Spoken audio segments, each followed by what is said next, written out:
G'day everyone and welcome to Chris Rankin's Music Crush. Just a new releases and listening video today. A little bit of a mix of everything today, not entirely metal today, which is generally how I go. I'm probably about, what I listen to is probably about 55 to 60% metal and the rest all sorts of other things.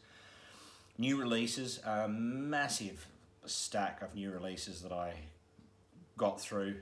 A massive stack that was released and I got through all of them, and a great strike rate this time. So many of them, just fantastic albums, a good mix of everything. First of all, Hagee. If you haven't checked out the Stone Healer album, please do. It is fantastic. I can't remember the title, but I'll put it in the link below. It's got like a white sort of pale body of a creature sort of on the front. It is fantastic, a mixture of doom and progressive death metal and just a bit of technical death metal. But oh my god, everyone, you've got to check out the new Stone Healer album. I mentioned it my last video. It came out the week before and I can't get enough of it. The new Asymmetry album, a band from Chile. Great technical death metal band, and it actually features my very good friend Darren Joy, who's based here in Perth. He does the bass on that album. Great album. The new Kataan album, which has members from Vatnat Viskar and Astronoid. Very sort of dissonant death metal, and a little bit of post-metal sort of mixed in as well. Very interesting album, very atmospheric, fantastic. My favourite album of this week for sure was an album by Vokonis, which is a progressive sludge metal band, an album, that fantastic bright yellow fantasy sort of cover art drew me in, and I've loved their stuff before, but this one is the best that they've done, and this will be finishing very high on my albums of the year list. Of course, there's the new Artillery album, X, that came out, really good. Probably their best album for the last three. When Death Comes, I think, was the last one that I really loved. They've had great stuff since, but I think it's probably their best since then. The new Disembodiment album is fantastic. Just so much good stuff this week. It was a really top-notch week of new releases. As usual, I'll put all the new releases that I loved in the description below with the album titles, the band, and then just a bit of a description of the genre. But let's get on with what I've been listening to. A real mix, as you've probably seen in the title. First of all, I've gone back to this. If you don't know this band, this is one of the, I think they've made two of the best power pop albums of all time. Ron Hagee mentioned this band in his Super Grails list. I think it was his Super Grails video. Yeah, it was, about the album before this one that I'm going to show. He mentioned Belly Button, that he was very much looking for him, but mostly for his wife as well. So now I'm showing this one. This is probably my favourite of the two. They're both fantastic. The band is called Jellyfish. They came, I think they formed, or they were known from about 1989 from memory, from San Francisco, power pop band. And this is the Spilt Milk album. This is their second album. I love both. I like this one just a little bit more. It's got a little bit more rocking, a little bit more heavier on the guitars. But if you love power pop, you will absolutely love this. They are just amazing. There's no other word to say it. This is one of the greatest pop albums ever made. And not pop, it's power pop, so there's certainly guitars in it, and it's a little bit different than maybe just the solo pop artists that you hear all over mainstream radio. So good. You can certainly hear bits of Queen in their sound, Pet Shop Boys in their sound, a little bit of Beatles, but they just do it so well. The songwriting is just magnificent. Every single song on this could have been a smash #1 hit. I don't remember, the funny thing is, I don't really remember, back then I was listening to commercial FM radio, and I don't remember them so much really getting a lot of airplay. Now, I am down in Perth, Australia, so we still get, you know, a lot of the stuff, but some things we missed out on. But this album is just full of fantastic songs, this all the way through. The harmonies, the hooks, the production is just beautiful. It's crisp and wonderful and lush and inviting and drags you in and says, listen to me a million times over, and you do. Favourite songs on here, The Ghost at #1. You put that song on and I'm very sure the next day when you're doing the groceries or going for a walk or driving in your car, you'll be humming it. You'll be humming the melody line. It is just fantastic. It's one of the best pop songs ever made. So good. Also, Joining a Fan Club, one of my favourites. New Mistake, Glutton of Sympathy, and All Is Forgiven. They're all my favourites, but there's no weak track on this album. We got 12 songs. Spilt Milk. Don't know if there's anything not really much worth showing you inside. This is an original press of this. I got this not long after it came out. Not exactly when it came out, but not long. I'd heard a little bit of hype about them back then. As I say, I don't really remember hearing them on radio. Oh, maybe Triple J may have. Yeah, I think maybe Triple J had played them a fair bit. Triple J back then was more of an underground,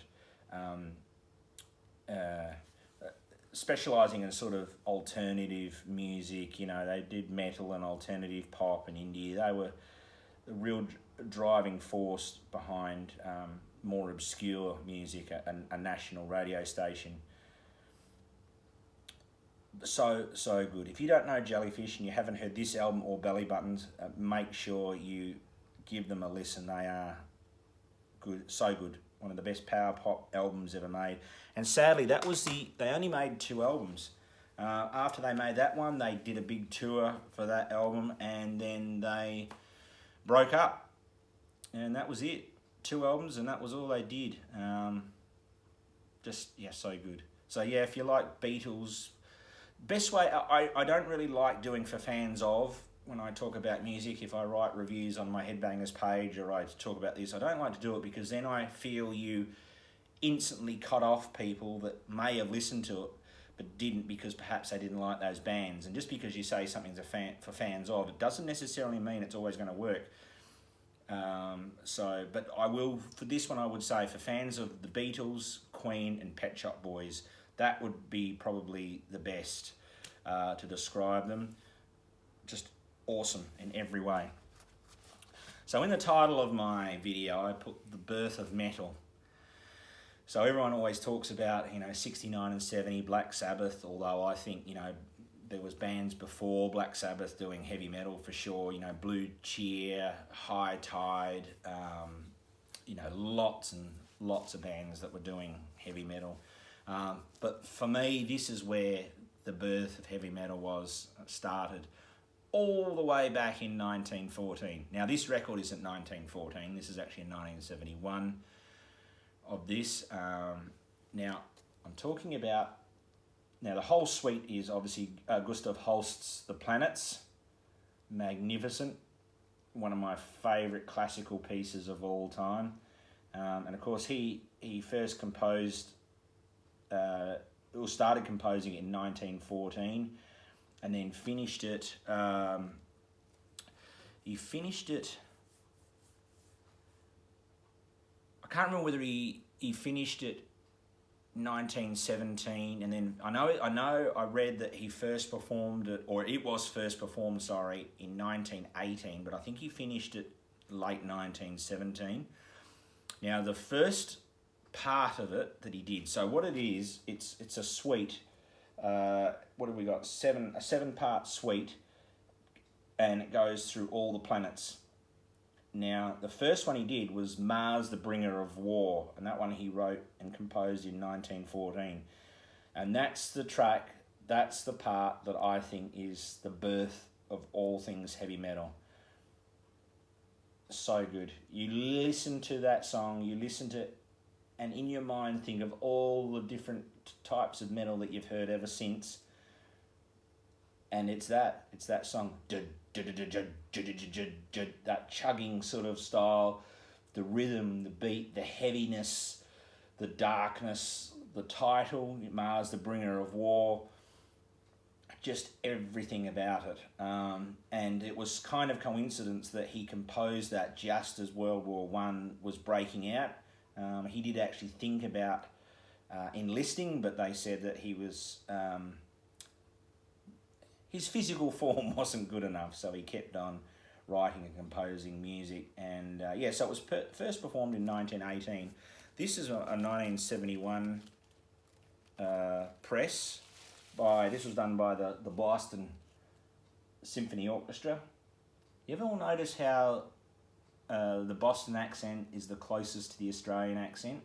And I guess it's the strong Irish connection, the Irish connection going to Boston and through there, and then of course to Australia, especially when you hear from Boston people talking about car and apartment and jar and things like that. It's I always think the Boston accent is the closest to the Australian accent, but anyway.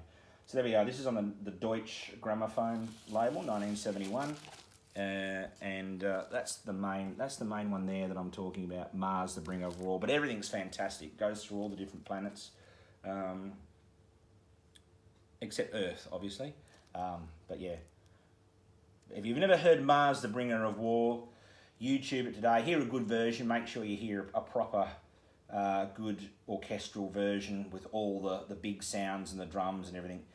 And it's every bit the birth of heavy metal. Everything that came in heavy metal that you can hear came from that song. And of course that part was written in 1914. So you can trace everything back to there. One of the greatest pieces of music.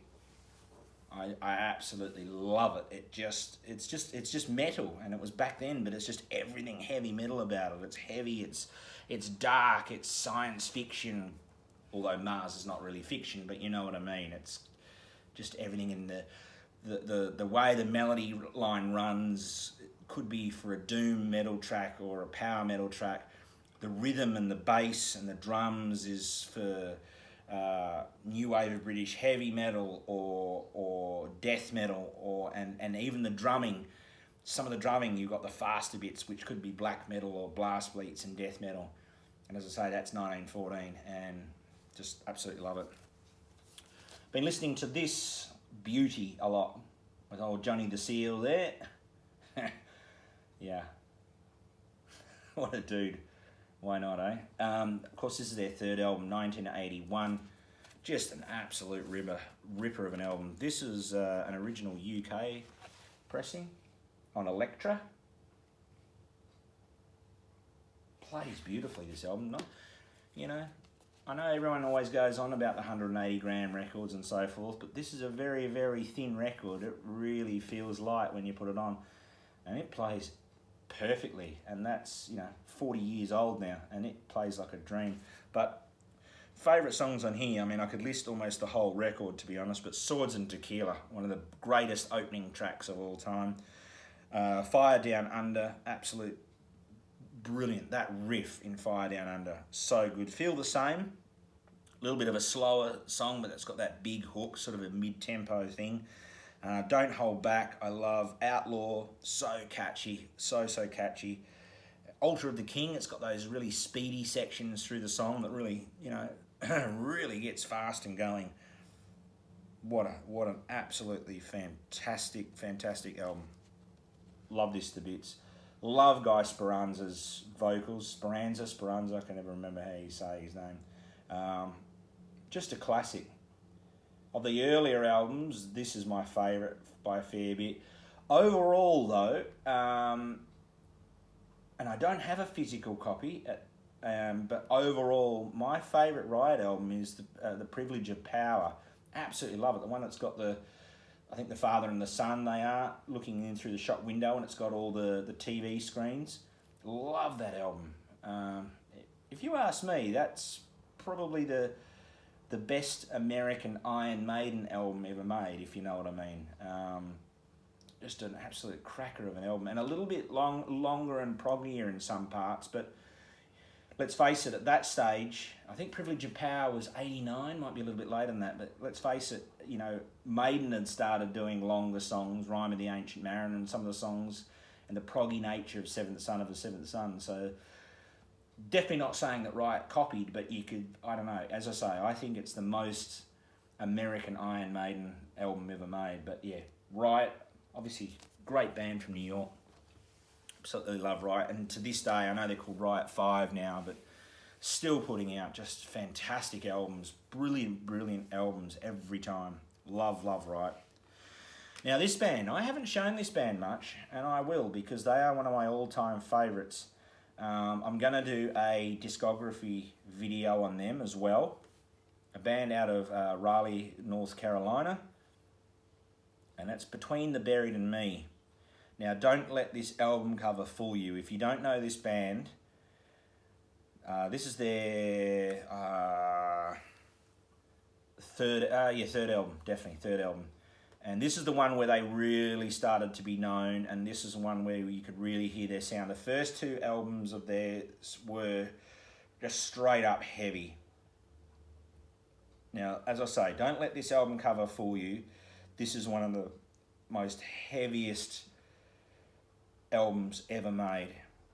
It is absolutely crushing and brilliant, but proggy as well. So the best way to describe them would be an extreme progressive metal band. Technical death metal, sort of, but not always technical. Quite a lot progressive as well. A good way to describe them, maybe, except there's quite often a lot more vocals in them, but if King Crimson did brutal death metal and brought all their weirdness with them, they would be Between the Buried and Me. I love this band so much. I've seen them 4 times. They are flawless live.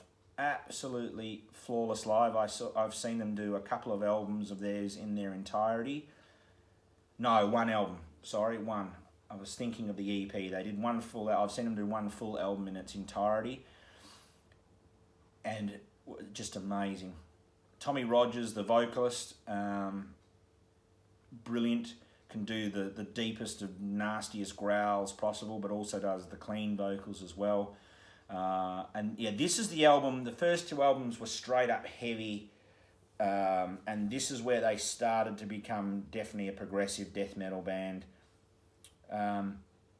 Quite similar to, in some ways, they quite often get compared to Opeth. Certainly the first half of Opeth's category, but a little bit more quirkier and a little bit more abstract. I don't know if that's the right way. Opeth's quite organic in the way that the songs come out.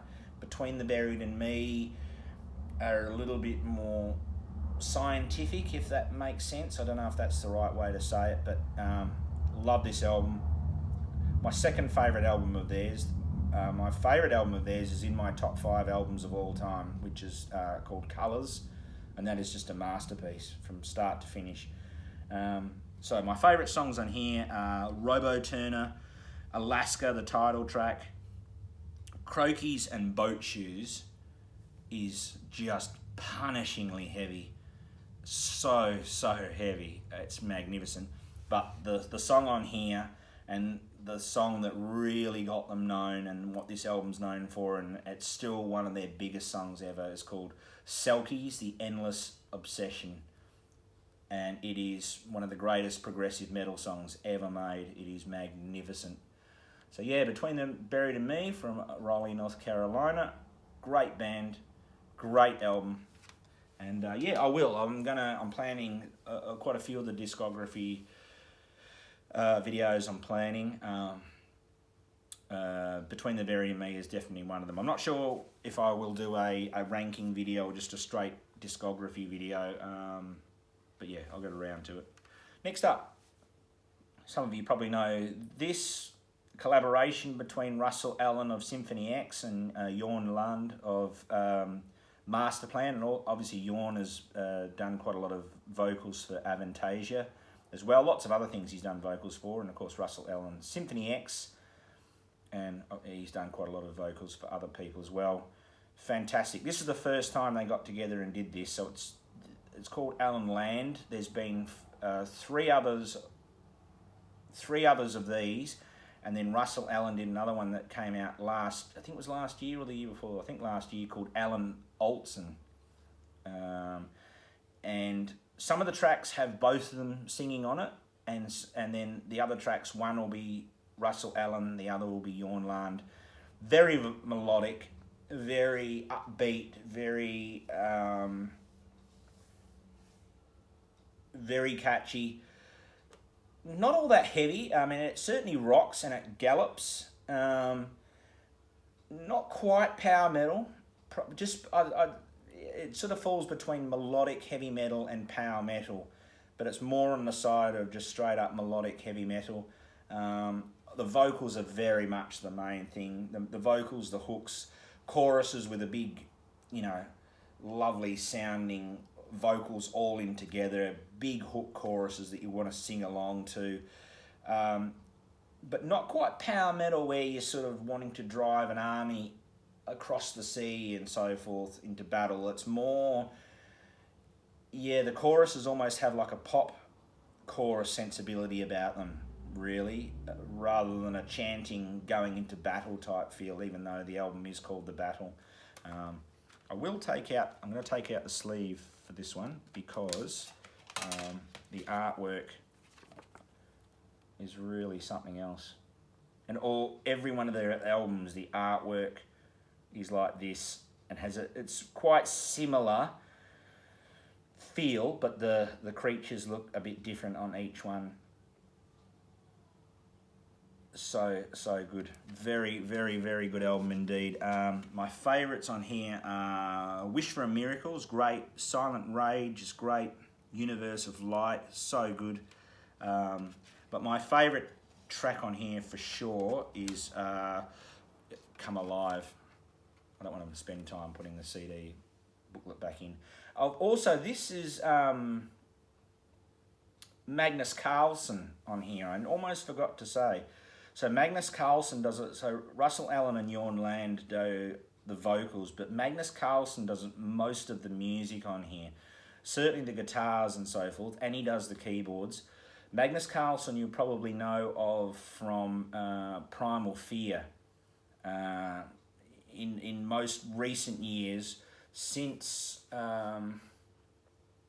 16/6, the Primal Fear album 16/6, he came on board with them. I know he was a session musician for them before that, but since 16/6, so about halfway through their catalogue, Magnus Carlsen has been with Primal Fear. He's done lots of things with lots of power metal bands through there, lots of different guitar work and so forth. But yeah, he does most of the music for this.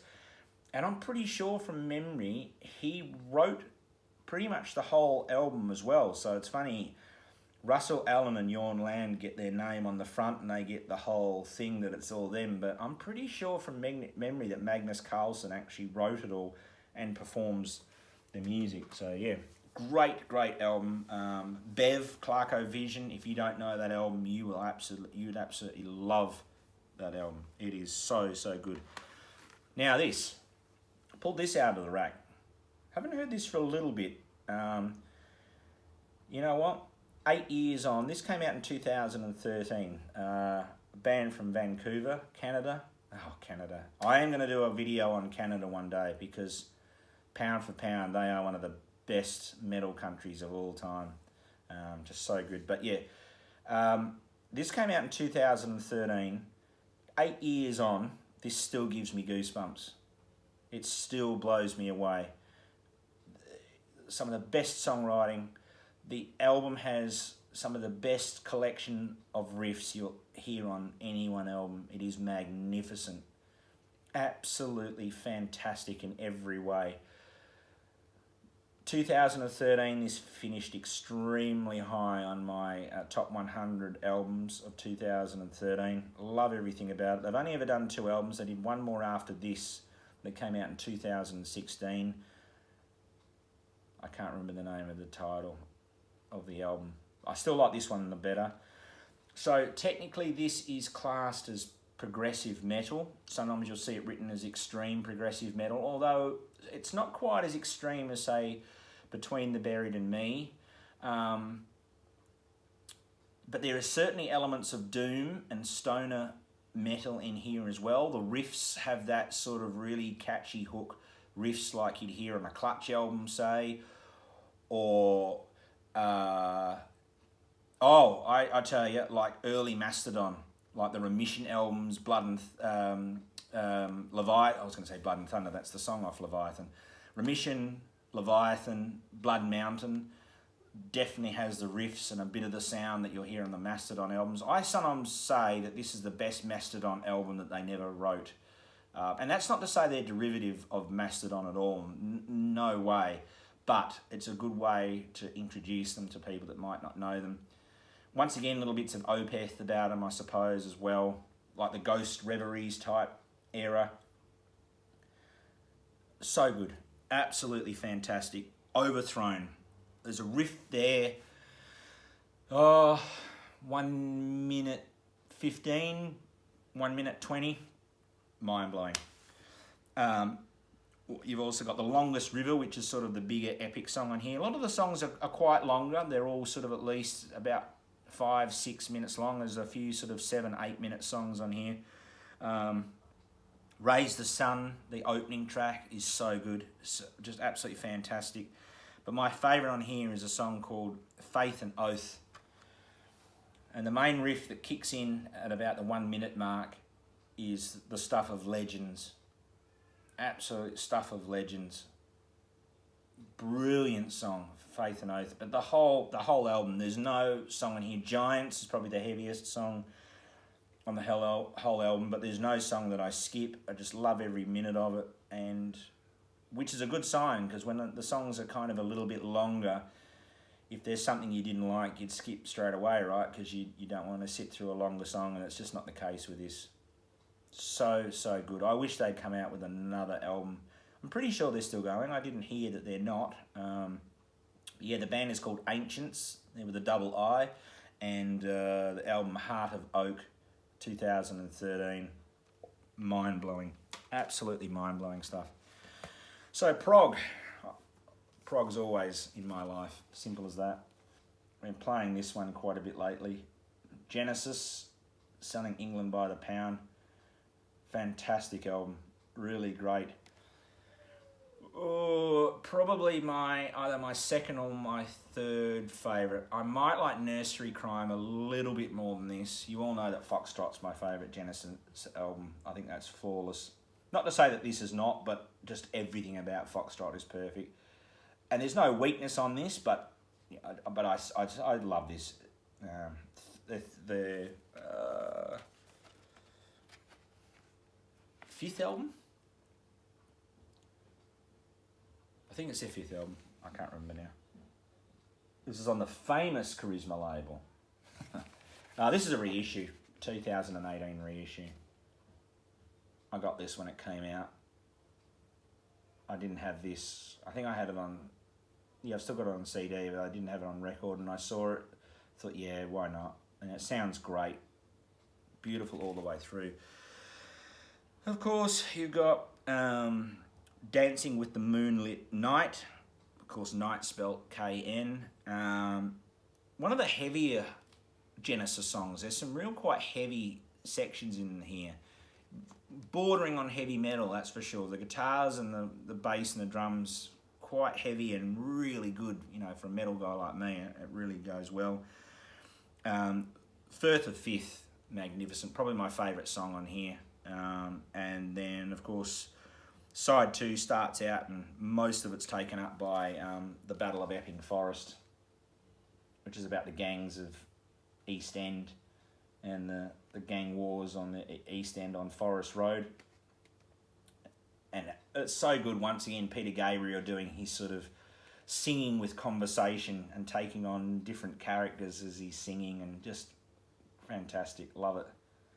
1973 this is, so yeah, that would make it the 5th album. Yeah, definitely. Such a great album. Love it to bits. You know I love prog. And lastly, some straight up death metal from Melbourne. The great Suicide, who unfortunately, spelt suicide, S-E-W-E-R, side. I mean, that just says hello. Play me loud. But yeah, I thought there's one record there's a couple of records I've got where it's got on the back, this must be played loud or things like that. Yeah, they're from Melbourne, Victoria. No longer around anymore. This was, I think they started, let me think. They started around 2009, I think, maybe 2010. And then they did a whole lot of splits. They did an EP, and then they put this out, 2016, and then not long after this, I reckon probably about 2017, they broke up, which is a shame. I never got to see them live. I don't think they came to Perth. They may have, but I never got to see them live. Just straight up classic death metal. Really, really good.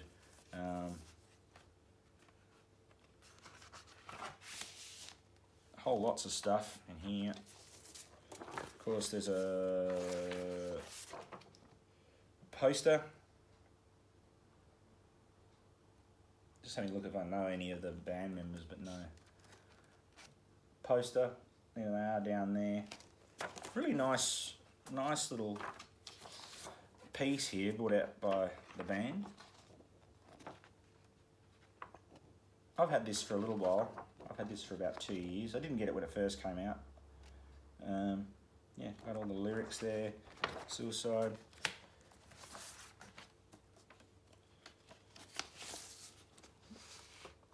Go there. Suicide. I'll show you the other side. Really nice piece. Suicide. And yeah, the album cover again.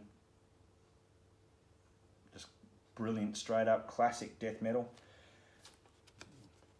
Extra points there for the Godflesh shirt. Nice work there. For those about to rot, yeah, of course. Just everything great on this. Megalithic Tomb, Dying Dreams, Snares of Carnality. So good. So good. Melbourne, Victoria, death metal. So there we have it. That's what I've been listening to. A little bit of a mix of different things today, and the new releases. Do check out those new releases. I'll put all of them in the description. There was too many to remember. Those are the ones that really just stuck in my brain. Stone Healer from last week. I'm going to keep harping on about that album. That's one of the best albums of the year.